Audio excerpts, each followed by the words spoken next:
अगर कोई आपसे कहे कि एक ऐसा गांव है जहां रात खत्म ही नहीं होती, जहां घड़ियां चलती है लेकिन समय नहीं चलता, तो आप शायद हंस देंगे। लेकिन अगर मैं कहूं कि उस गांव से जो गया वो वापस तो आया, पर वो पहले जैसा नहीं रहा। मेरा नाम अमित है और ये कहानी है राजस्थान के एक ऐसे गांव की जिसका नाम है कुलधरा।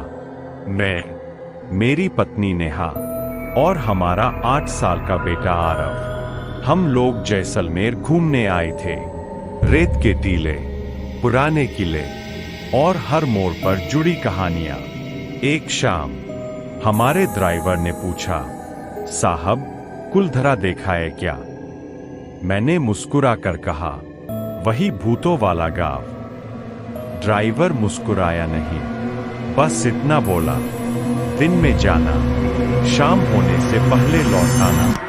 शायद यहीं हमें रुक जाना चाहिए था। शाम के करीब 5 बजे हम कुलधरा पहुंचे। टूटे हुए घर, खामोश गलियां और हवा में अजीब सी ठंडक। आरव ने मेरा हाथ कसकर पकड़ लिया। पापा, यहां लोग रहते हैं क्या? मैंने कहा, नहीं बेटा, ये बस एक पुराना गांव है। लेकिन सच कहूं तो मुझे खुद भी ये बात सही नहीं लगी। हमने तय किया था, सूरज ढलते ही वापस निकल जाएंगे।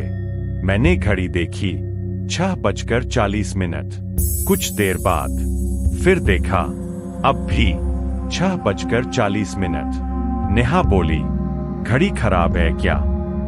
मैंने मोबाइल निकाला, मोबाइल भी वही समय दिखा रहा था। और तभी आरव ने कहा, पापा, सूरज डूब क्यों नहीं रहा? अब गांव और भी शांत लगने लगा था, इतना शांत कि अपने ही कदमों की आवाज डराने लगी।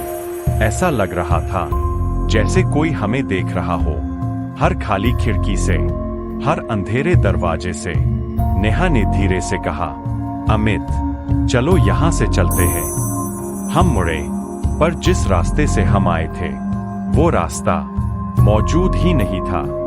आरव अचानक रुक गया, उसका चेहरा सफेद पड़ गया था। पापा, उसने सामने इशारा किया, वो लोग हमें क्यों देख रहे हैं?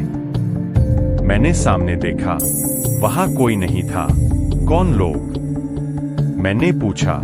उसने कहा, जो हमारे जैसे दिखते हैं। मेरी रीझ में तभी एक घर में दिया जला, फिर दूसरे में, फिर तीसरे में। कुछ ही पलों में पूरा गांव रोशनी से भर गया। गलियां भर गईं लोगों से। सब चुप, सब शांत, सब भावहीन। एक बूढ़ा आदमी हमारी ओर बढ़ा। उसने कहा, आप लोग यहां रुक गए हो। नेहा ने पानी मांगा, बूढ़े ने कटोरा बढ़ाया। मैंने उसमें देखा, हमारी परछाई नहीं थी। और तभी मेरी नजर पड़ी भीड़ में खड़े एक आदमी पर। वो बिल्कुल मेरे जैसा था, वही चेहरा, वही आंखें, बस उन आंखों में कोई जान नहीं थी। मैंने आरव को उठाया, नेहा का हाथ पकड़ा और भागने लगा। हवा तेज हो गई, आवाजें गूंजने लगीं, पर अचानक सब कुछ शांत।